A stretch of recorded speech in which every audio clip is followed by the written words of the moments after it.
Bienvenue dans la Grèce antique, où ta journée ne commence pas avec un réveil, mais avec le soleil qui transforme ta baraque en four à cuisson lente.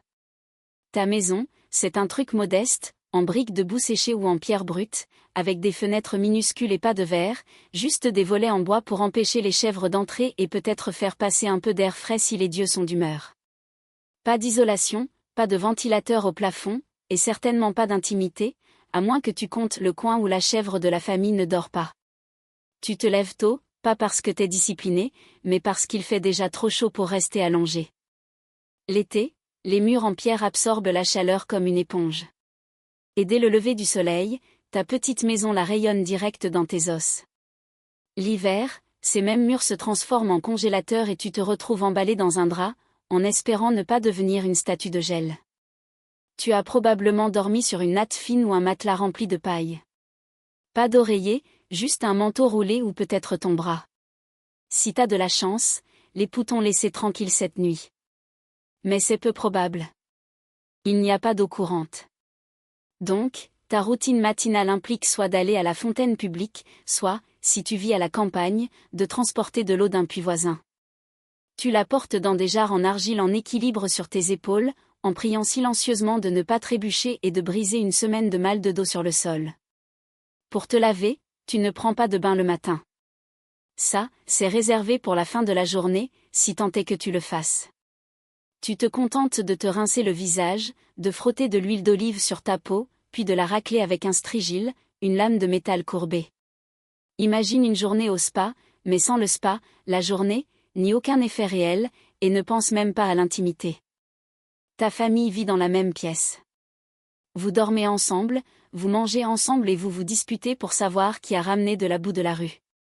Parce que la rue, c'est aussi ton couloir, ton fil d'actualité et ta décharge. T'as même pas encore mangé et t'as déjà mal au dos. Tu transpires et ta tunique colle à des endroits où aucune tunique ne devrait coller. Et ça, c'est la meilleure partie de ta journée. Alors, t'as survécu à la boîte à sueur qu'est une chambre grecque ? Il est temps de faire le plein. Bienvenue au petit déjeuner dans la Grèce antique. Un repas tellement minimaliste que le jeûne intermittent moderne ressemble à de la goinfrerie. Ta première bouchée de la journée ? Du pain d'orge. Rassis, dense et aussi excitant que la terre près de laquelle il a été cuit. Ça s'appelle masa. C'est fait à partir d'orge moulu mélangé à de l'eau, façonné en galettes plates et cuit soit sur des pierres chaudes, soit dans les cendres du feu de la veille. Imagine une barre de granola antique, mais sans le sucre, la texture ou la joie. Tu pourrais le tremper dans du vin dilué parce que, surprise, l'eau n'est pas toujours potable. Il n'y a pas de système de filtration, pas d'ébullition, pas de bonbonne dans ton garde-manger en argile. Alors, à la place, tout le monde, des enfants aux vieillards, boit une tasse d'éno mélangée à de l'eau. Pas pour le buzz, mais pour survivre. Si t'es riche, t'as peut-être une ou deux figues, quelques olives ou une noisette de fromage de chèvre. Mais soyons honnêtes, t'es pas riche. T'as de la chance si ton pain ne grouille pas des mouches d'hier et ne te casse pas une dent quand tu le mords. Pas de café, pas de coupe de fruits, pas de miel, à moins que tu vives près d'un apiculteur convenable et que tu saches comment le soudoyer. Et ne t'attends pas à t'asseoir et à te détendre. Les repas sont rapides. Pas de chaise, pas de fourchette, et certainement pas d'alimentation consciente. Tu mâches, tu acquiesces et tu retournes au boulot.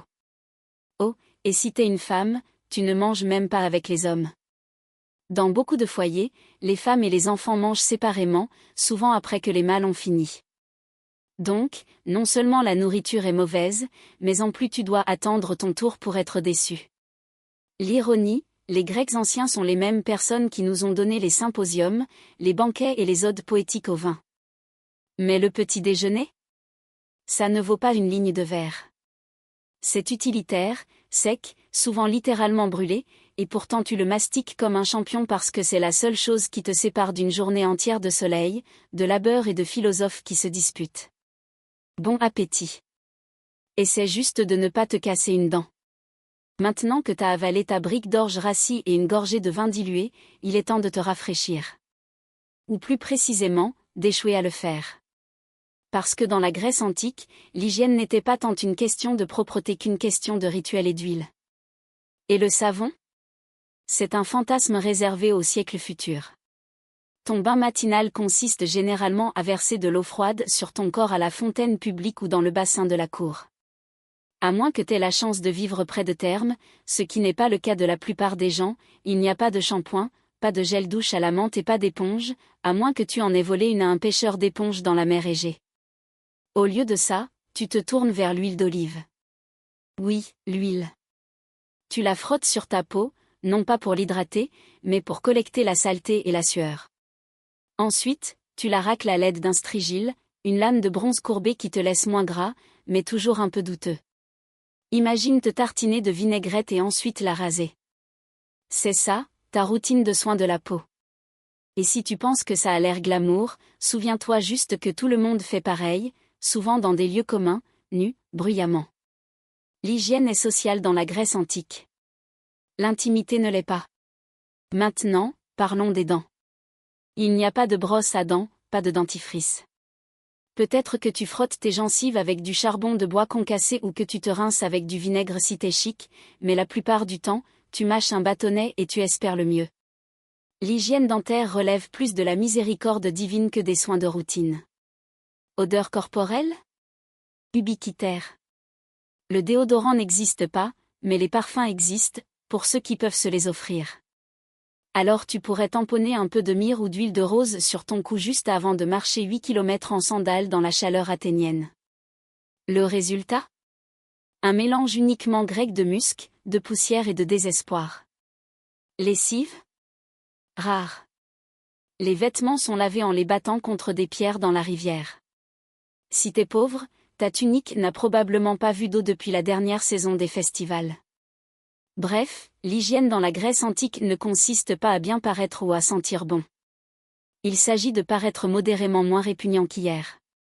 La méthode de l'huile et du raclage aide, mais seulement dans une certaine mesure quand tu transpires dans une tunique sous un soleil qui essaie de te tuer.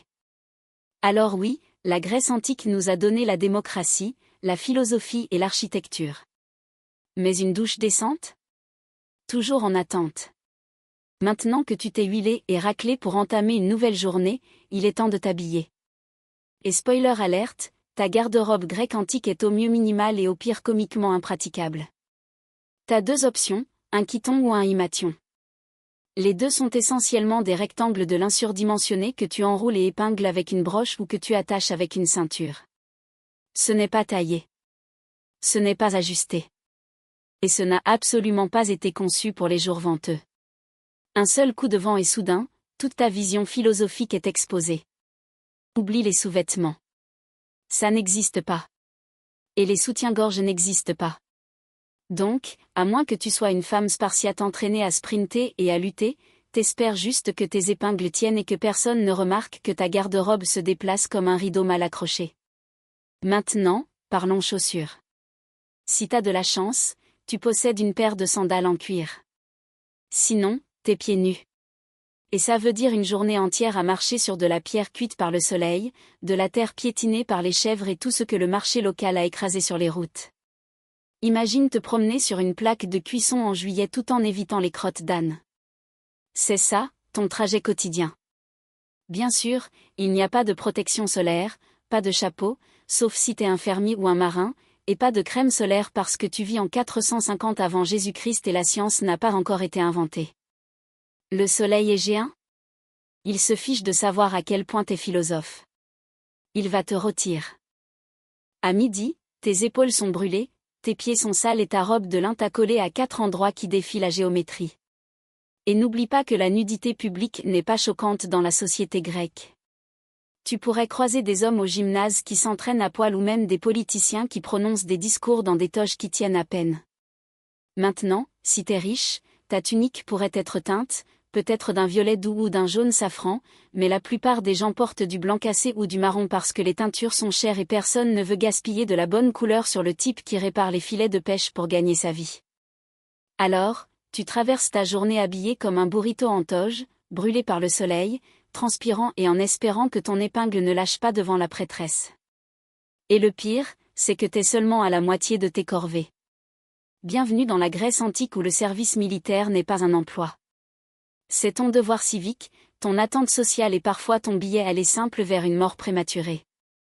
Si t'es un citoyen mal libre, surtout à Athènes ou à Sparte, félicitations. T'es automatiquement un soldat, que tu le veuilles ou non. Dès ton adolescence, tu t'entraînes déjà avec des armes en bois et tu apprends les formations dans la phalange. Cette fameuse stratégie de combat grec qui consiste à se tenir épaule contre épaule derrière de grands boucliers en espérant que le type à côté de toi ne trébuche pas. À Sparte, les garçons commencent l'entraînement militaire à l'âge de 7 ans dans le système brutal de l'Agogée, un programme qui transforme les enfants en guerriers en les affamant, en les fouettant et en les isolant essentiellement jusqu'à ce que seuls les plus durs survivent. À Athènes, les choses sont plus douces, mais restent obligatoires, 2 ans d'entraînement à la fin de ton adolescence, suivi de décennies d'astreinte. Tu ne peux pas dire « je suis plutôt un penseur ». Même les philosophes comme Socrate se sont battus dans des guerres, et pas avec des répliques spirituelles, mais avec de vraies armes. Et il y a toujours une guerre. Que ce soit Sparte contre Athènes, Athènes contre la Perse, Sparte contre absolument tout le monde, ou juste une polie voisine qui se montre insolente au sujet des routes commerciales, le conflit est un mode de vie. La paix n'est que la pause entre 2 invasions. Armure ? Si tu peux te le permettre, t'as un casque de bronze, une cuirasse, des jambières, un bouclier rhodoplite et une lance. Si tu ne peux pas, eh bien, essaie de ne pas être au premier rang. Le cuir et le tissu n'arrêtent pas les flèches. Le pire, c'est que tu fournis ton propre équipement. C'est vrai. Être soldat, c'est une situation au bob. Apporte ton propre bronze. Les citoyens les plus pauvres mendient, empruntent ou se battent légèrement armés, ce qui, en grec, signifie plus susceptible de mourir en premier. Et quand tu ne te bats pas, tu te prépares, tu t'entraînes, tu nettoies tes armes, tu te disputes à l'assemblée au sujet de la stratégie, ou tu rames sur des navires de guerre pendant des heures en tant que membre de la marine.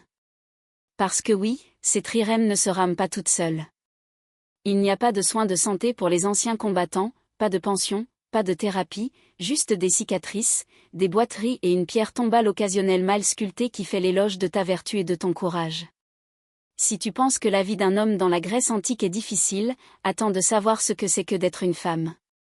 Dans la plupart des cités-États grecs, en particulier à Athènes, les femmes avaient moins de droits qu'un tas d'urnes décoratives. Tu ne pouvais pas voter, tu ne pouvais pas occuper de fonctions, tu ne pouvais pas posséder de terre directement et tu apparaissais rarement en public sans un escorte masculine. En fait, si les gens te voyaient sortir trop souvent, ils pourraient commencer à murmurer que t'étais une courtisane ou pire, une spartiate. Commençons par ta routine quotidienne. Tu te réveilles avant le lever du soleil pour commencer les corvées. Tu files la laine, tu tisses des tissus, tu moulins du grain, tu vas chercher de l'eau, tu fais cuire du pain, tu gères les esclaves si ton foyer en a, et tu élèves les enfants. T'es la PDG du foyer, mais une PDG sans salaire, sans respect ni jour de congé. Ta vie sociale est limitée. Tu ne vas pas aux pièces de théâtre.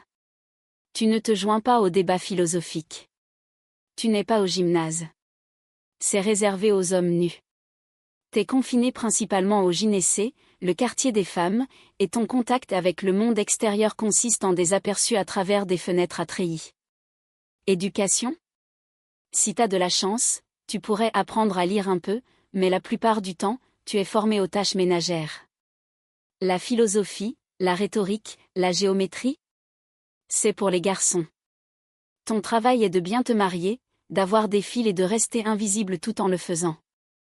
Le mariage arrive jeune, souvent au début de ton adolescence, avec un homme 2 fois plus âgé que toi, arrangé par ton père qui te traite plus comme un accord commercial que comme une personne. L'amour est facultatif. Les dots sont obligatoires, et quand tu as des enfants, ta valeur principale devient ton utérus. Maintenant, Sparte était l'exception. Les femmes spartiates étaient réputées pour être plus libérées. Elles étaient éduquées, faisaient de l'exercice en public et pouvaient posséder des biens. Mais avant de trop les envier, souviens-toi que leur liberté provenait d'une obsession d'État pour la guerre et l'eugénisme. Ton principal travail en tant que femme spartiate ? Donner naissance à des guerriers forts ou faire face à la disgrâce. Et si ton mari meurt, tu ne peux pas hériter de grand-chose. Tu ne peux pas te remarier sans permission. Et tes options se réduisent plus vite que ton cercle social. T'es coincé légalement, socialement et souvent physiquement. Alors oui, les Grecs vénéraient des déesses puissantes, Athéna, Artémis, Héra, mais les vraies femmes? On attendait d'elles qu'elles restent silencieuses, qu'elles restent à la maison et qu'elles restent hors de vue. Athènes antique est saluée comme le berceau de la démocratie. Et oui, techniquement, c'est vrai. Mais avant de trop t'exciter, soyons clairs, tu ne serais probablement pas qualifié pour participer. En fait, la majorité des personnes vivant à Athènes étaient complètement exclues du processus démocratique. Pour voter à l'Ecclésia, l'Assemblée athénienne, tu devais être un homme né de parents athéniens, un citoyen de plus de 18 ans. Ça veut dire que les femmes, les étrangers appelés métèques, les esclaves et les enfants, qui représentaient près de 90% de la population, n'avaient aucune voix politique. Ce n'est pas la démocratie pour le peuple. C'est la démocratie pour un club très spécifique d'hommes bronzés en sandales.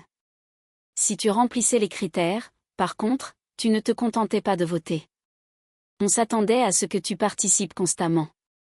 Les lois étaient proposées, débattues et adoptées dans d'immenses assemblées de milliers de citoyens. Il n'y avait pas de politiciens de carrière. Tout homme éligible était en partie législateur, en partie juré et en partie amateur trop sûr de lui. Tu pouvais même être choisi au hasard pour occuper des postes importants comme la gestion du trésor ou le service dans un jury par le biais d'un système de loterie, ce qui semble passionnant jusqu'à ce que tu te souviennes qu'il n'y avait aucune qualification. Ton poissonnier pourrait superviser la logistique militaire un jour. Ton oncle qui croit encore aux monstres marins pourrait juger un procès pour meurtre demain. Et si quelqu'un devenait trop puissant, trop populaire ou énervait tout simplement les gens de la mauvaise façon?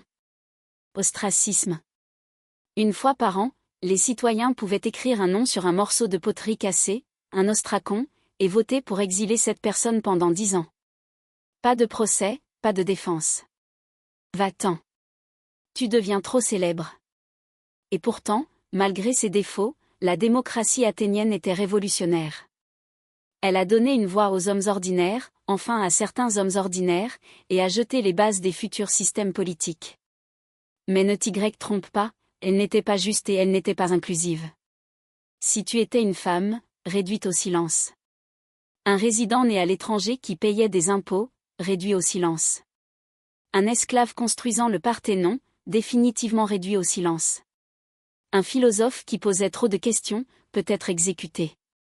La démocratie est née dans la Grèce antique.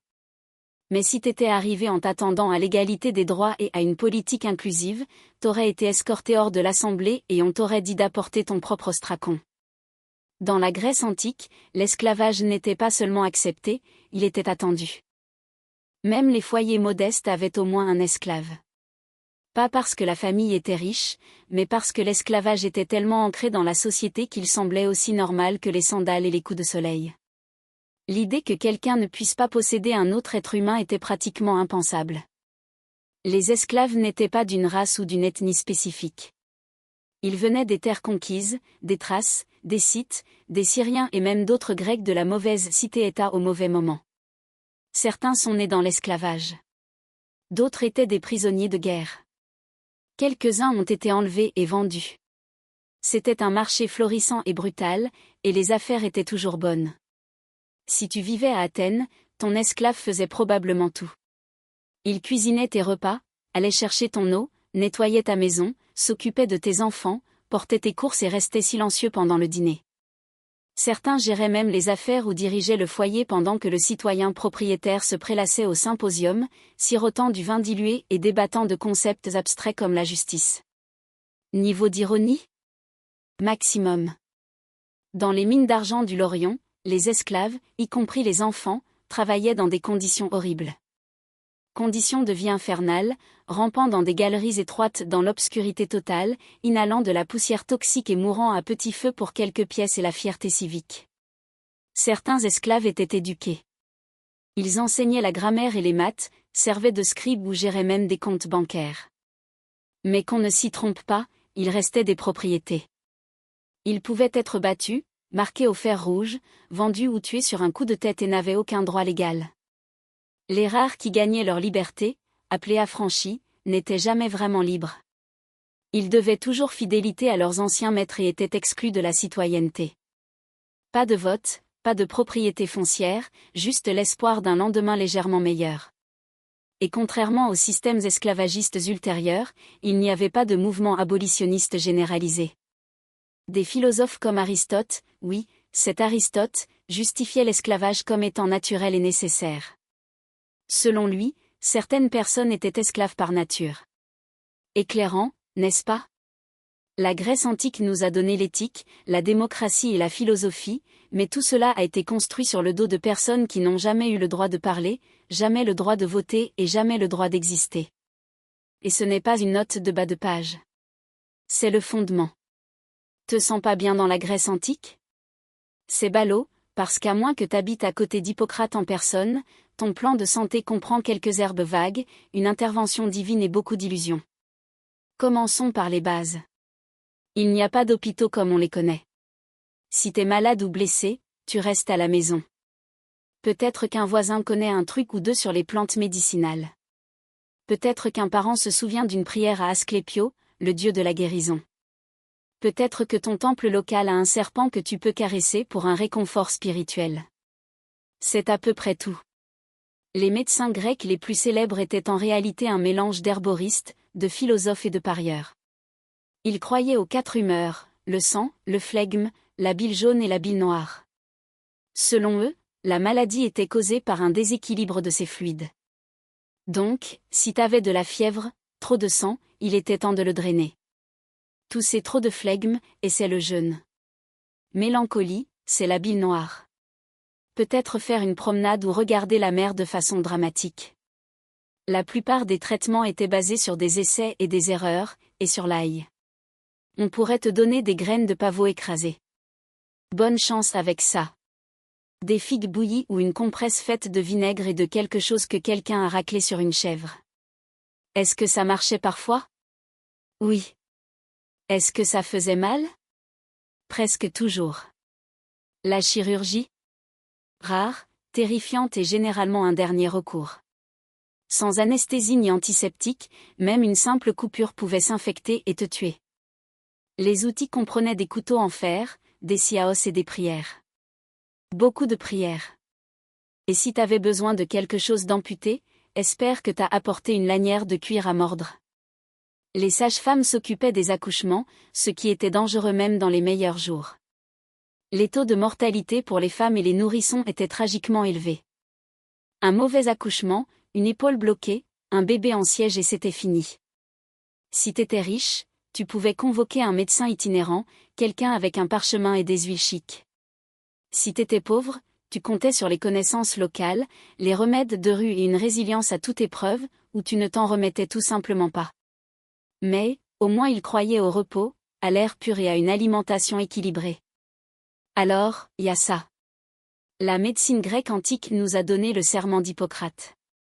Mais elle nous a aussi donné des traitements comme boire de l'eau de chou bouillie. Donc oui, les soins de santé dans la Grèce antique, c'était surtout des herbes, de l'espoir et tiens bon. Dans la Grèce antique, le théâtre n'était pas seulement un divertissement.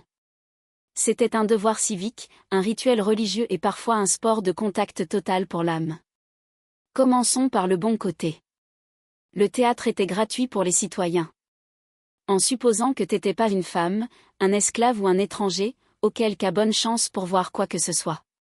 Tu te faufilerais dans un immense théâtre en plein air creusé à flanc de colline, comme le grand théâtre de Dionysos à Athènes, épaule contre épaule avec des milliers d'autres citoyens en sueur. Et t'y resterait toute la journée. Sérieusement, toute la journée. Le festival des Dionysies durait de l'aube à la nuit, avec des pièces de théâtre à la chaîne, tragédies, comédies et drames satiriques. Pas d'entracte, pas de snack et certainement pas de pause toilette, à moins que tu comptes un buisson à flanc de colline. Si t'arrivais en retard ou faisais des siennes, on ne se contentait pas de te froncer les sourcils, tu pouvais être mis à l'amende. Les représentations elles-mêmes étaient folles. Les tragédies te retournaient émotionnellement, des meurtres, de la folie, la guerre, des dieux détruisant des familles à cause d'une mauvaise décision prise il y a 3 générations. Tu ne venais pas pour rire, tu venais pour pleurer à l'unisson. Ensuite, venaient les comédies, qui n'étaient pas exactement des divertissements familiaux légers. Ces pièces se moquaient des politiciens, des philosophes, de villes entières et des fonctions corporelles avec une précision stupéfiante. Imagine si le Saturday Night Live et un débat universitaire avaient un enfant, puis l'habillaient d'un costume phallique géant et l'envoyaient sur scène. Les acteurs portaient des masques imposants, des chaussures à plateforme et des costumes exagérés. Tous des hommes, bien sûr, même pour les rôles féminins. Le chœur chantait, dansait et hurlait des commentaires comme une version grecque antique de Twitter, mais plus fort et portant des tuniques. Et ce n'était pas un visionnage passif. Le public était bruyant. Il huait, sifflait, jetait des choses et se disputait en pleine représentation. Le théâtre était la démocratie avec des éclairages de scène. Si la pièce t'offensait, tu leur faisais savoir. Si elle t'émouvait, tu criais, pleurais et peut-être réévaluais ta vie. À la fin du festival, un jury votait pour désigner le dramaturge gagnant. Imagine passer 3 jours à pleurer sur des tragédies seulement pour découvrir qu'une comédie ringarde avec un dieu cochon parlant a remporté le prix. C'est ça, la Grèce antique. Alors oui, au théâtre, tu ne faisais jamais que regarder. Tu participais et peut-être jetais des olives. T'as survécu à ton marathon théâtral tragique ? Maintenant, tu te promènes dans l'agora, le cœur animé de la ville, et tu tombes sur un homme portant un manteau, pas de chaussures et demandant à des inconnus « Qu'est-ce que la justice ?» Bienvenue dans la philosophie. Elle est partout et elle n'est pas facultative. Dans la Grèce antique, en particulier à Athènes, la philosophie était le sport local et les champions étaient des noms que nous associons aujourd'hui à des idées qui ont changé le monde, Socrate, Platon, Aristote. À l'époque, cependant, ce n'étaient que des hommes excentriques qui parlaient beaucoup et faisaient en sorte que les autres se sentent stupides. Prends Socrate. L'homme a fait carrière en posant des questions qui ne menaient nulle part et en démantelant la confiance des gens dans leurs propres opinions. Tu pourrais vaquer à tes occupations, acheter des olives ou caresser une chèvre errante, et il apparaîtrait. Crois-tu à la vérité ? Je suppose. Qu'est-ce que la vérité ? Suivent 3 heures de spirale mentale et le désir de déménager à Sparte. Il n'a jamais rien écrit. Son élève Platon l'a fait. Mais Socrate a laissé une impression durable, en partie parce qu'Athènes l'a finalement exécuté pour être trop ennuyeux. Officiellement, c'était pour avoir corrompu la jeunesse et ne pas avoir cru aux dieux. Mais soyons honnêtes, il ne s'arrêtait probablement pas de poser des questions pendant le dîner. La philosophie n'était pas un loisir académique confortable. Elle était bruyante, conflictuelle et bizarrement athlétique. Les débats se déroulaient dans les espaces publics.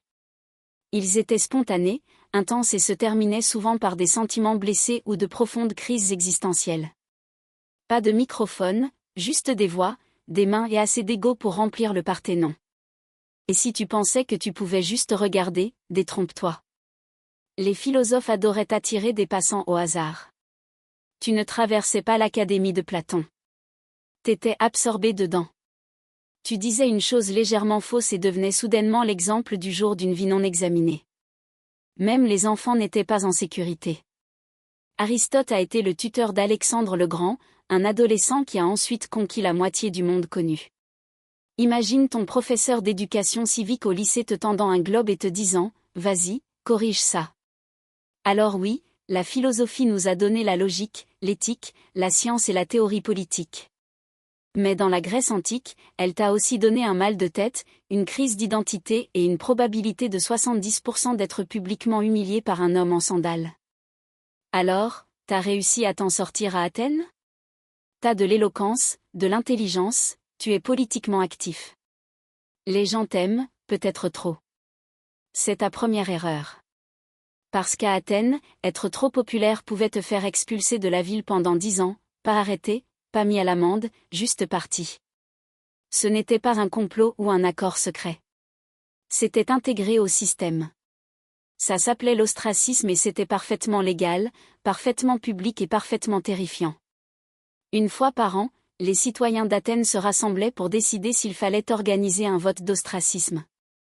Si assez de personnes étaient d'accord, tout le monde écrivait le nom d'une personne qu'il voulait exiler sur un morceau de poterie cassé, appelé ostracon. Si quelqu'un obtenait 6000 voix ou plus, il était banni.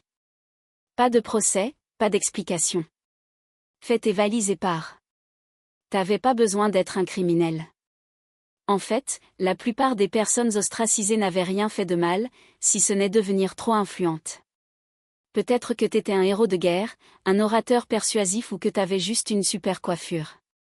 Quoi qu'il en soit, tes concitoyens décidaient que tu devenais une menace pour la démocratie et la démocratie votait pour te balancer dans l'oubli temporaire. Et voici la surprise. Ce n'était pas permanent. L'ostracisme durait 10 ans, après quoi tu pouvais revenir comme si de rien n'était. Ta propriété était intacte. Ta citoyenneté restait. Pas de rancune. Juste des vacances de 10 ans que t'avais pas demandé. Certains Athéniens célèbres ont été ostracisés. Aristide le Juste était tellement apprécié que quelqu'un aurait voté contre lui juste parce qu'il en avait marre d'entendre à quel point il était vertueux. Brutal. Même Thémistocle, le génie militaire qui a sauvé Athènes à la bataille de Salamine, s'est fait virer une fois qu'il est devenu trop arrogant. Il s'avère que la gratitude a une date d'expiration. L'ostracisme était destiné à protéger Athènes contre les tyrans, mais il punissait souvent le succès. Alors si t'étais ambitieux, tu devais marcher sur une corde raide. Être respecté, mais pas trop respecté. Populaire, mais pas assez charismatique pour inquiéter les gens. Imagine-le comme une émission de télé-réalité où le prix pour avoir gagné trop de fans est d'être exilé à la campagne avec ta dignité et tes réserves d'huile d'olive. Athènes a donné naissance à la démocratie, mais elle a aussi inventé la cancel culture 2500 ans plus tôt. Dans la Grèce antique, tu ne demandais pas si tu allais mourir jeune. Tu te demandais juste à quelle vitesse et avec quelle douleur. L'espérance de vie oscillait autour de 30 à 35 ans. Et c'était si tu dépassais l'enfance, ce qui n'était pas une mince affaire. Environ un enfant sur 3 ne survivait pas à l'enfance à cause des maladies, de la malnutrition et du fait que l'hygiène était, comme nous l'avons dit, plus théorique que réelle. Tu pouvais mourir de n'importe quoi. Une égratignure qui s'infectait, une fièvre que personne ne pouvait expliquer, l'accouchement, une cause de décès importante pour les femmes, ou quelque chose d'aussi simple que de boire la mauvaise tasse d'eau. La médecine était limitée et l'intervention divine n'était pas connue pour sa constance. Si tu vivais dans une ville, les maladies se propageaient rapidement. Des quartiers exigus, des égouts à ciel ouvert et des fontaines communes faisaient des épidémies un élément régulier de la vie.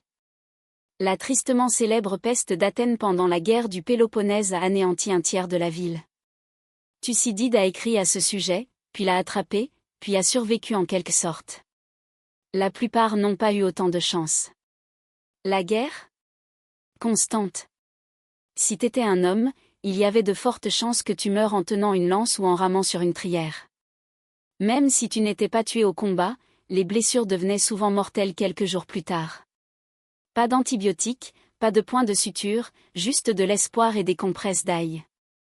Et il y avait toujours la possibilité de mourir à cause d'une crise de colère divine. Déplaît à un dieu ? Oublie un sacrifice ? Te moque d'une statue de temple ? Ou dis du mal de Zeus après 3 verres de vin ? Et tu pourrais te retrouver à la merci d'un coup de foudre, d'une peste ou d'une ruée de chèvres spontanée. Les droits funéraires étaient importants. Si ta famille n'avait pas les moyens d'organiser des funérailles convenables avec des pièces pour les passeurs et des rituels pour assurer ta place dans l'au-delà, tu pouvais être jeté à l'extérieur des murs de la ville, sans marque ni souvenir. Non seulement c'était tragique, mais c'était spirituellement dangereux. Les Grecs croyaient que les âmes non enterrées erraient éternellement, coincées entre les mondes. La mort n'était pas poétique. Elle était quotidienne. Et elle se fichait de ta philosophie, de ta beauté ou de ta lignée. Tu pouvais être un esclave, un général ou un poète et mourir quand même à cause d'une figue moisie ou d'un moustique en colère. Les Grecs avaient 12 Olympiens et aucun d'eux ne t'aimait. En théorie, la religion grecque antique était une question d'harmonie avec le divin, vénérant Zeus, Héra, Athéna, Apollon, Artémis, Poséidon et le reste de l'équipe dorée sur le mont Olympe. En pratique, c'était une gestion constante des dommages spirituels. Ces dieux n'étaient pas des divinités pacifiques et aimantes. C'étaient des reines du drame divine avec des super-pouvoirs. Oublie un sacrifice ? Il ruinerait tes récoltes. Dis la mauvaise prière ? Ton navire coule. Entre dans le mauvais bosquet ? Morsure de serpent, peste, famine. Fais ton choix. Les dieux ne demandaient pas seulement ta loyauté. Ils exigeaient un timing parfait, des rituels impeccables et une obéissance sans faille. Tu n'avais pas de visites hebdomadaires au temple. Tu avais des rituels quotidiens, des autels domestiques, des festivals saisonniers et des cérémonies civiques. Avant de planter des récoltes? Prix des métés. Aller à la guerre? Offre à Arès. Voyager par mer? Tu ferais mieux de verser du vin à Poséidon et peut-être de jeter une chèvre juste pour être sûr. Chaque dieu avait ses favoris et ses rancunes. Apollon pourrait protéger ta ville, à moins que ton grand-père ne l'ait offensé une fois, auquel cas t'es maudit jusqu'à nouvel ordre. Héra était la déesse du mariage, mais elle était aussi spécialisée dans le fait de rendre la vie des femmes mortelles misérables si Zeus ne faisait que les regarder. Athéna récompensait la sagesse et transformait aussi les gens en araignées. Décontracté.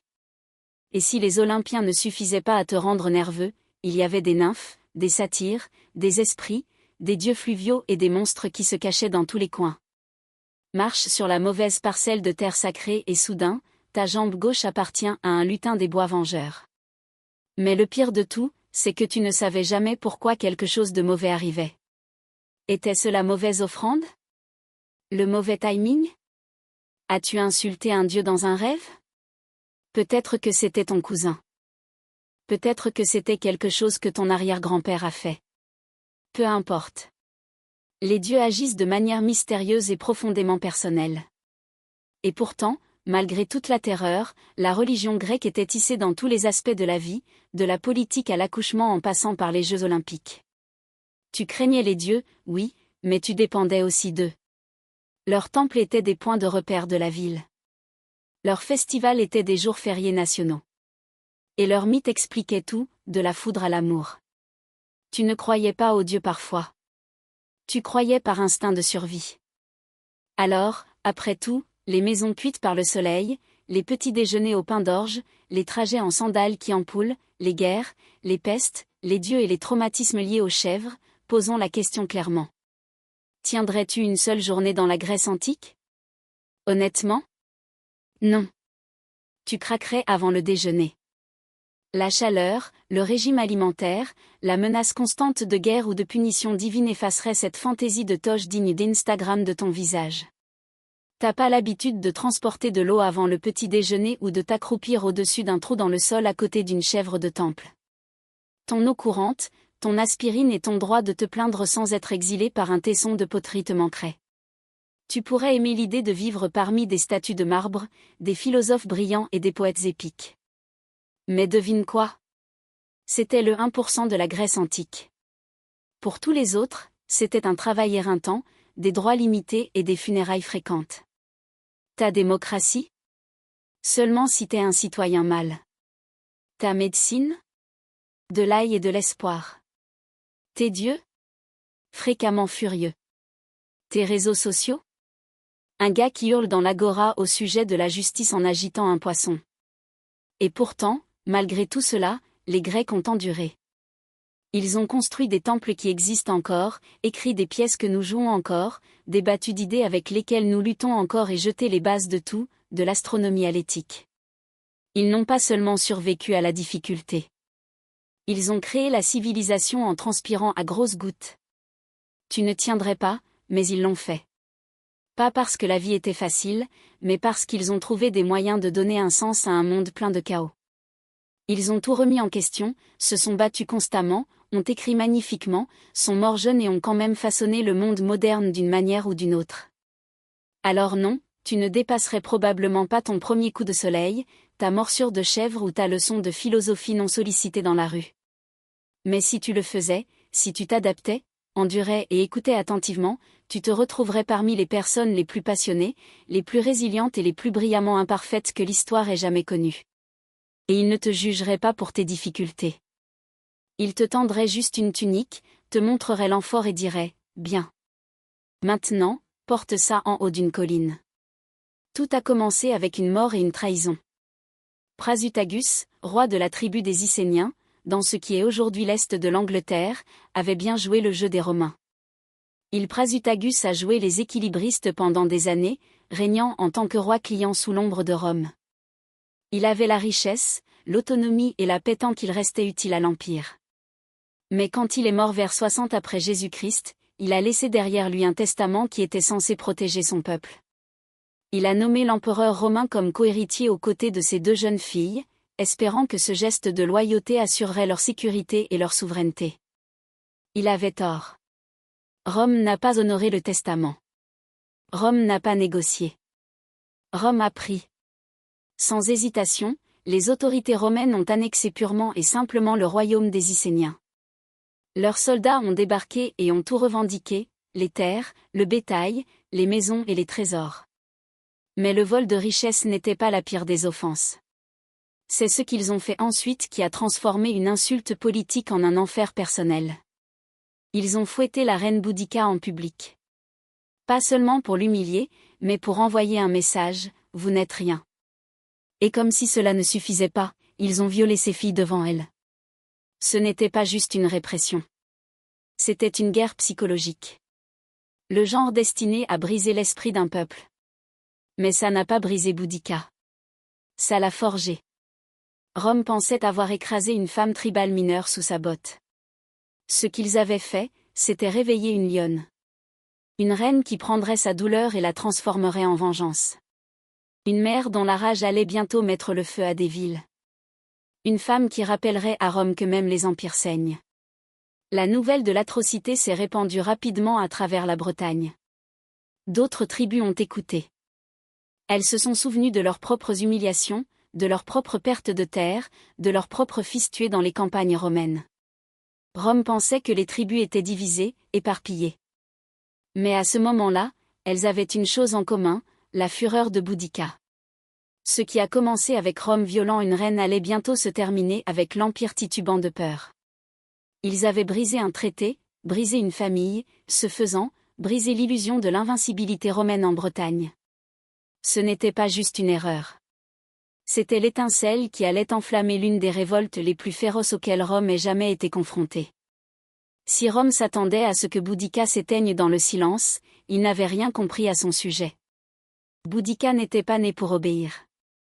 Elle était née pour diriger, décrite par les historiens romains, qui complimentaient rarement leurs ennemis, comme grande, féroce, avec des cheveux roux flamboyants tombant en cascade jusqu'à sa taille et une voix qui tranchait les foules comme un cor de guerre. Elle n'était pas seulement une reine par le sang. Elle était un symbole. Et maintenant, elle était une menace. Mais avant de devenir cette menace, elle est devenue quelque chose de plus profond.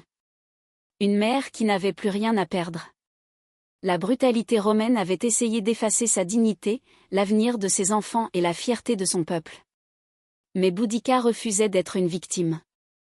Elle a compris ce que Rome craignait le plus, ce n'était pas une armée. C'était l'unité. Et elle a donc commencé à la forger, une tribu à la fois. D'abord, les Trinovantes. Ils avaient été puissants avant que Rome ne les écrase sous les impôts, les saisies de terre et le travail forcé. Quand Boudica parlait, elle ne parlait pas comme une diplomate. Elle parlait comme une mère guerrière, marquée mais pas brisée. Elle leur rappelait leurs ancêtres, leurs dieux et la terre qu'ils ne possédaient plus. Sa douleur était leur douleur, sa rage la leur aussi. Ensuite, les autres tribus ont commencé à écouter. Les Coriels, les Catuvlones, les Cornoviens, et même certains des Brigantes. Sa cause n'était plus une question de vengeance. Elle est devenue une mission sacrée pour purifier la Bretagne de l'arrogance romaine. Elle ne promettait pas la sécurité. Elle promettait la gloire et la mort avec honneur s'il fallait en arriver là. Et ils l'ont suivie. Parce qu'elle ne se tenait pas derrière ses guerriers. Elle chevauchait parmi eux, la lance à la main, les cheveux au vent, les yeux fixés sur l'avenir. Elle criait les noms des violés, des réduits en esclavage, des exécutés. Elle invoquait des dieux comme Andraste, la déesse celte de la guerre, comme témoin, et ses guerriers la croyaient quand elle disait que les dieux se battraient avec eux. Elle n'avait pas de formation militaire formelle, pas de rouleau de stratégie romain, mais elle avait quelque chose de plus mortel, une fureur juste aiguisée par la trahison, guidée par un but. Et la terre elle-même semblait se déplacer sous son commandement. Ce n'était pas une rébellion. C'était une résurrection.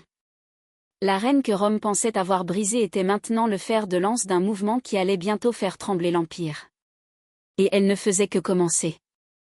L'aigle romain planait depuis longtemps au-dessus de la Bretagne. Mais maintenant, les vents sous ses ailes changeaient. La fureur de Boudica n'était pas un feu de forêt. C'était une tempête qui se construisait avec un but terrifiant. Et les tempêtes ont besoin de carburant. Ce carburant venait des milliers de Bretons qui avaient attendu des années, des générations même, que quelqu'un défie l'Empire. Quelqu'un qui parle non pas en latin, mais en sang et en fer. Elle leur a donné cette voix. Tout a commencé avec des conseils de guerre tenus sous des bosquets sacrés et des collines éclairées par la lune. Boudica ne s'asseyait pas sur un trône. Elle se tenait dans la terre avec son peuple. Elle écoutait la colère des anciens tribaux, le chagrin des mères et les chants des druides qui voyaient des présages dans le ciel. Ils parlaient tous d'une seule vérité, Rome avait trop poussé. Il était maintenant temps de riposter. Les guerriers des Trinovantes ont apporté des lances, des frondes et des champs de bataille anciens. Les Icéniens ont ajouté la cavalerie, des cavaliers rapides avec des cheveux sauvages et des peintures de guerre, féroces et intrépides. D'autres tribus se sont jointes avec des haches, des lames et des torchets. Même les femmes ont pris les armes, inspirées par leur reine. Ce n'était pas seulement une armée qui se formait. C'était une résurrection de l'identité celte. Mais Rome avait entraîné des légions, des soldats professionnels, blindés, disciplinés et mortels. Boudica devait compenser cela avec le nombre, la connaissance du territoire et quelque chose que Rome ne pourrait jamais enseigner, la haine forgée dans l'humiliation. Bientôt, l'armée de Boudica a gonflé à des dizaines de milliers. Les fermiers sont devenus des guerriers. Les chasseurs sont devenus des assassins. D'anciens esclaves romains et des alliés tribaux maltraités ont changé de camp. Ce n'étaient pas des soldats qui se battaient pour être payés. Ils se battaient pour la mémoire, la vengeance et le droit d'élever des enfants sans chaîne.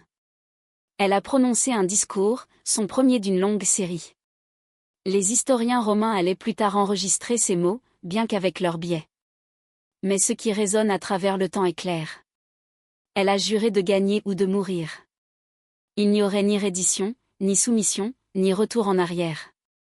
Puis vint la première cible, Camulodunum.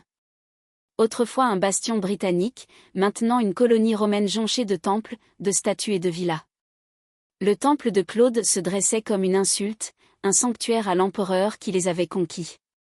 Pour Boudica et ses guerriers, ce n'était pas sacré. C'était une provocation et ce serait la première à tomber. Les tribus ne murmuraient plus la rébellion. Elles marchaient vers elle, armées de fureur et dirigées par une reine qui refusait de s'agenouiller. Camulodunum n'a jamais eu la moindre chance. La colonie romaine, autrefois fière, était devenue un symbole de tout ce que le peuple de Boudica méprisait. Ses rues résonnaient non pas de chants tribaux, mais de commandements latins. Ses bâtiments s'élevaient au-dessus de la terre sacrée, dominant le tout, se trouvait le temple de Claude, une moquerie de marbre construite avec du travail forcé, louant l'empereur qui avait soumis les Bretons. Pour Rome, c'était un monument. Pour Boudica, c'était une cible. Elle a donné l'ordre. Ce qui a suivi n'était pas un siège. C'était une exécution. Son armée a déferlé comme un raz de marée. Les colons romains, dont beaucoup étaient des vétérans qui avaient brutalisé et taxé les tribus locales, ont été pris au dépourvu. La ville n'avait pas de murs appropriés. Les quelques soldats romains qui y étaient stationnés étaient mal préparés, s'attendant à la paix et non à la guerre. Ils ont essayé de tenir le temple, se barricadant à l'intérieur, croyant qu'ils pourraient endurer un siège. Ce ne fut pas le cas. En 2 jours, les forces de Boudica l'ont percé. Les rues ont rougi de sang. Ils n'ont épargné personne. Les hommes, les femmes et les enfants ont été massacrés. La guerre de Boudica n'était pas seulement militaire.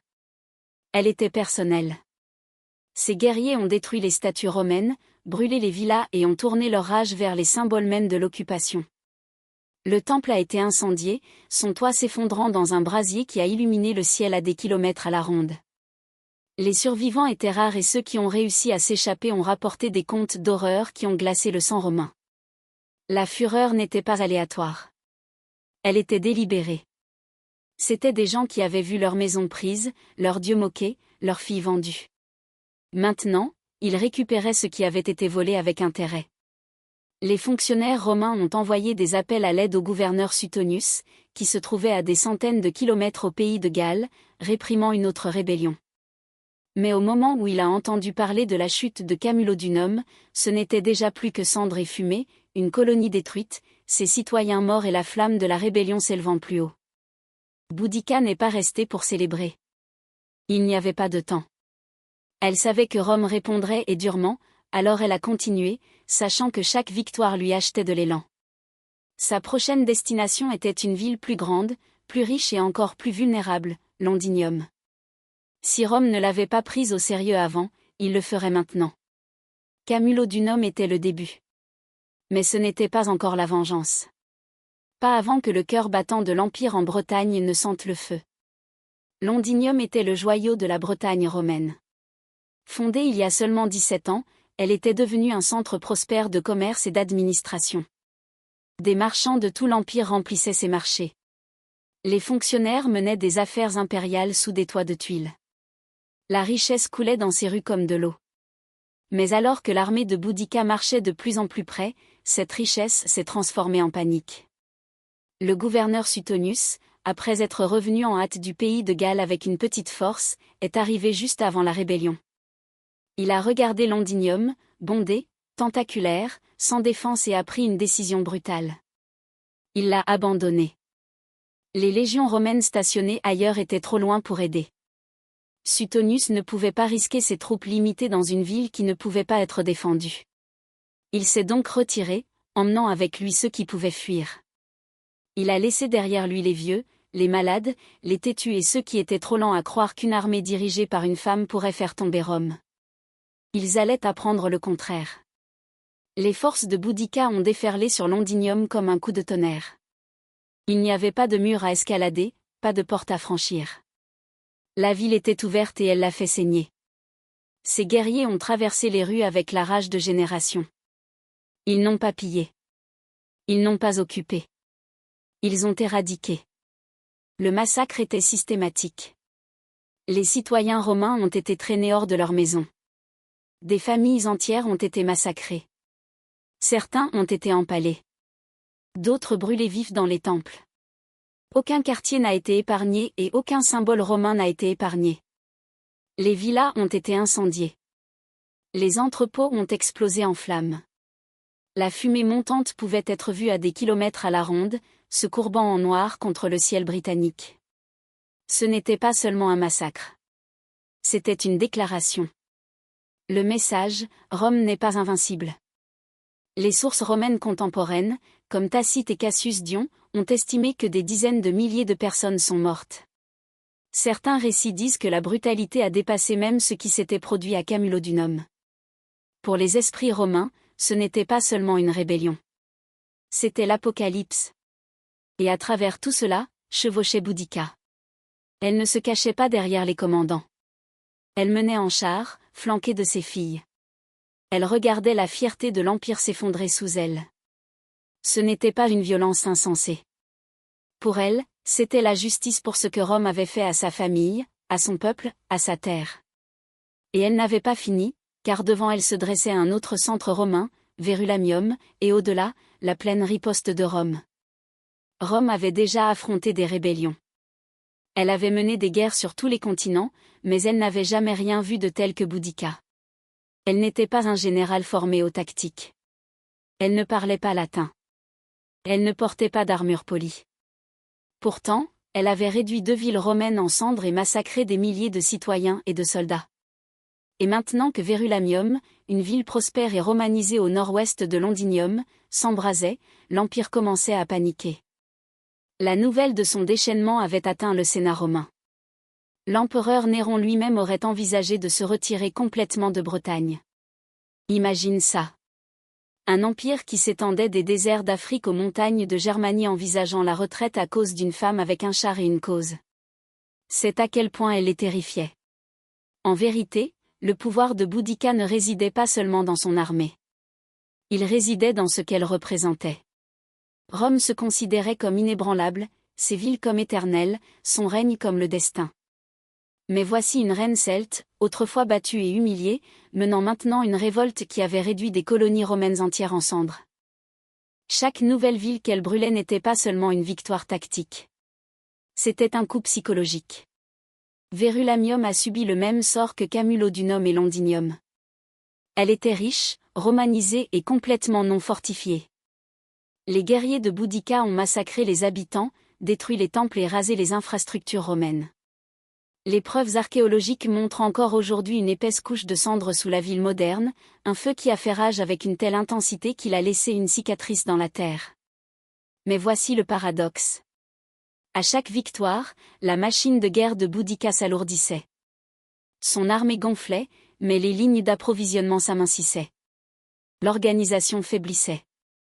Ivre de succès, certaines tribus devenaient négligentes et Rome, connue pour sa résilience, se regroupait. Le gouverneur Suetonius ne restait pas inactif. Il s'était retiré, oui, mais pas rendu. Il a commencé à rassembler des renforts, tirant des légions aguerries de toute la province. Il a cherché le terrain élevé, étudié le terrain et préparé une bataille décisive. Pourtant, même avec la force romaine se reconstruisant, il y avait une peur persistante dans le cœur de chaque soldat. Pourrait-il l'arrêter? Parce que Boudica ne faisait pas que mener une guerre. Elle réécrivait l'histoire de la conquête. Et elle prouvait, ville après ville en flammes, que Rome pouvait saigner et que les reines pouvaient riposter. L'affrontement final approchait et l'Empire retenait son souffle. Le feu s'était propagé aussi loin qu'il le pouvait. Maintenant, la tempête devait affronter l'acier. Le gouverneur Caius Suetonius Paulinus avait choisi son champ de bataille avec soin. Ce n'était pas n'importe quel officier romain. C'était un survivant. Pendant que les guerriers de Boudica célébraient leur victoire, Suetonius calculait. Il a sélectionné un défilé étroit, un espace confiné bordé de forêts et de collines où l'avantage numérique de Boudica ne compterait pas beaucoup. Son armée était petite, peut-être 10 000 hommes, mais chaque homme était un tueur entraîné, forgé dans la discipline des légions. L'armée de Boudica, en revanche, était immense. Certaines sources affirment que jusqu'à 200 000 guerriers marchaient sous sa bannière. Mais ce n'étaient pas des soldats. C'étaient des fermiers, des forgerons, des chefs tribaux et des chercheurs de liberté. Inspirés mais indisciplinés, armés de fureur mais pas de formation. Ils croyaient que le nombre écraserait Rome comme une marée. Ils avaient tort. Alors que l'armée de Boudica approchait, elle a prononcé un dernier discours. Debout sur son char de guerre, flanquée de ses filles, elle leur a rappelé leurs souffrances, les flagellations, les viols, les terres volées, les maisons brûlées. Elle a fait appel à la déesse Andraste, invoqué les ancêtres et juré soit la victoire, soit la mort. Ces guerriers ont rugi en réponse. Ils croyaient que les dieux les porteraient. Puis la bataille a commencé. Les Bretons ont chargé. Ils ont rempli le champ d'une fureur primale, mais Suetonius a tenu bon. Il les a laissés s'approcher, serrés les uns contre les autres dans le terrain étroit. Puis, avec un timing parfait, il a déclenché la contre-attaque romaine. Les lances ont volé en formation serrée, les boucliers se sont verrouillés. Les gladies, les courtes épées romaines, ont tranché profondément dans la masse confuse. Vague après vague de Bretons s'est écrasée contre un mur de fer et à chaque fois, ils se sont brisés. Puis les Romains ont avancé, pas à pas, disciplinés, précis, impitoyables. Derrière les Bretons, des chariots et des familles avaient suivi l'armée, s'attendant à être témoins de la défaite romaine. Au lieu de cela, ils sont devenus un obstacle fatal. Les guerriers ne pouvaient pas se retirer. La panique s'est installée. Le champ de bataille étroit s'est transformé en un massacre. Quand la poussière est retombée, c'était fini. Des dizaines de milliers de Bretons gisaient morts. La rébellion était brisée. L'Empire avait plié, mais pas rompu. Boudica avait tout jeté sur Rome, et bien qu'elle ait perdu la bataille, le souvenir de sa résistance résonnerait plus fort que le choc des épées. Son destin final resterait un mystère. Mais sa légende était déjà immortelle. Le champ de bataille était silencieux. Le rugissement de la guerre remplacé par les gémissements des mourants. Boudica avait perdu non seulement une bataille, mais une guerre qu'elle avait elle-même déclenchée. Le sol était imbibé du sang de son peuple et les cendres de leurs rêves dérivaient dans l'air froid de la Bretagne. Et Boudica? Elle était introuvable. Il n'y a aucun témoignage oculaire de son dernier souffle, aucun détail clair de sa mort. Les historiens romains offrent des histoires contradictoires. Certains disent qu'elle a pris du poison, choisissant la mort plutôt que la capture. D'autres suggèrent qu'elle est tombée malade et est morte tranquillement après la bataille. Mais ce sur quoi ils sont d'accord, c'est ceci, elle a disparu. Aucune reine enchaînée n'a jamais défilé dans les rues de Rome. Pas d'exécution publique, pas d'humiliation finale. Elle a simplement disparu, comme une tempête qui s'est consumée. Mais dans cette disparition, quelque chose d'extraordinaire s'est produit. Elle est devenue plus qu'une reine. Elle est devenue un mythe. Rome, ébranlée et humiliée par l'ampleur de sa rébellion, a essayé d'enterrer le souvenir, mais il était trop tard. Boudica était devenue un nom chuchoté dans les chants tribaux et résonné dans les bosquets sacrés. Pour les Bretons, elle n'était pas une rebelle vaincue. Elle était une martyre, une déesse de la guerre et de la vengeance, une mère qui s'était dressée contre l'empire le plus puissant du monde et l'avait fait saigner. Même parmi les Romains, il y avait un respect réticent. Tacite, bien que romain jusqu'aux os, la dépeignait non pas comme une barbare, mais comme une dirigeante formidable, lésée par l'arrogance de l'empire. Cassius Dion a écrit à propos de sa présence imposante et de ses discours terrifiants. Ils la craignaient, oui, mais ils admiraient aussi sa détermination. Et à travers les siècles, Boudica a refusé de mourir. Elle allait renaître dans des statues victoriennes, dans des poèmes de Tennyson, dans des livres d'histoire, dans des leçons scolaires. Elle est devenue un symbole de défi, en particulier pour les femmes qui ont vu dans son histoire un feu qui ne pouvait pas être éteint. Son char, avec ses roues hérissées de pointe, traversant le temps, est devenu un véhicule de résistance. Et ainsi, bien que son corps puisse être perdu pour l'histoire, sa voix n'est jamais partie. Elle chevauche avec le vent. Elle hurle dans le feu. Elle résonne à travers chaque âme qui s'est jamais dressée contre l'oppression et a chuchoté « Je ne m'agenouillerai pas ». Des siècles se sont écoulés depuis que Boudica a disparu dans les brumes de l'histoire, mais son ombre plane toujours sur les îles britanniques. Vous pouvez voir son nom gravé sur des monuments, l'entendre invoquer dans des discours politiques et sentir sa présence dans l'esprit tenace d'une terre qui ne l'a jamais vraiment oublié. À Londres, près de Westminster Bridge, une statue de bronze la montre debout, sur un char de guerre, flanqué de ses filles. Les yeux fixés sur l'horizon, les roues levées en signe de défi. En dessous d'elle, la circulation bourdonne et les touristes se promènent, inconscients qu'ils marchent dans les échos de sa rébellion. Mais son héritage n'est pas seulement une question de statut. Il s'agit de ce qu'elle représente. Boudica est devenue plus que la somme de ses batailles. Elle est devenue une question éternelle posée à chaque empire, à chaque oppresseur, à chaque dirigeant qui oublie le pouvoir du peuple. Que se passe-t-il lorsque ceux qui ont été réduits au silence se lèvent? Elle n'était pas parfaite. Sa révolte a été marquée par l'effusion de sang et les massacres. Des dizaines de milliers de personnes sont mortes aux mains de ces guerriers. Mais l'histoire n'est pas écrite par des saints. Elle est gravée par ceux qui osent résister. Et la résistance, par nature, est rarement propre.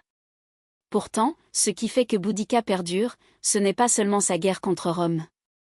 C'est le feu qu'elle a allumé dans l'imagination humaine. Une femme qui a tout perdu et qui est restée debout. Une reine qui a refusé d'être définie par l'empire qui a essayé de la briser, une mère qui a transformé son chagrin en épée.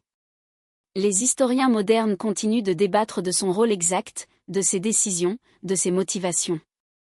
Mais demandez à n'importe quel Breton qui était Boudica et ils ne réciteront pas de notes de bas de page. Ils vous diront que c'était la reine qui a fait saigner Rome. La femme qui a uni des tribus qui s'étaient autrefois battues entre elles, la guerrière qui a enseigné au monde que la dignité peut renaître même de la dévastation. Et en cela, elle devient plus qu'un personnage historique. Elle devient un symbole de rébellion, de courage, de la volonté indestructible d'être libre. Parce que même lorsque Rome a reconstruit ses villes et redessiné ses cartes, elle n'a pas pu l'effacer. Sa flamme brûle toujours. Dans chaque combat contre la tyrannie, dans chaque voix qui ose dire non et dans chaque âme qui préférerait mourir debout que vivre à genoux. Boudica est partie, mais sa légende chevauche pour toujours. Pour les anciens, la maladie n'était jamais aléatoire. Il ne s'agissait pas seulement de bactéries, de virus ou de cellules dévoyées. Ces explications viendraient des milliers d'années plus tard. Dans le monde antique, la maladie était un symptôme non seulement d'une défaillance physique, mais d'un trouble plus profond, d'une rupture d'équilibre, d'une fracture dans l'harmonie entre le corps, l'esprit, l'âme et la nature. En Mésopotamie, la maladie était souvent considérée comme une punition divine. Si quelqu'un tombait malade, on croyait qu'il avait offensé un dieu, enfreint un tabou ou attiré une malédiction. Le diagnostic commençait non pas par les symptômes, mais par des questions. Qu'avez-vous fait? Qui avez-vous mis en colère? Les prêtres et les guérisseurs travaillaient ensemble, interprétant les présages, lançant des sorts et prescrivant des rituels aux côtés de traitements à base de plantes. Dans la Chine ancienne, l'équilibre prenait un sens plus systématique à travers le yin et le yang et les 5 éléments. La santé était l'état d'équilibre entre des forces opposées. Trop de chaleur ou de froid, de sécheresse ou d'humidité déséquilibrerait le corps. Les praticiens de la médecine traditionnelle chinoise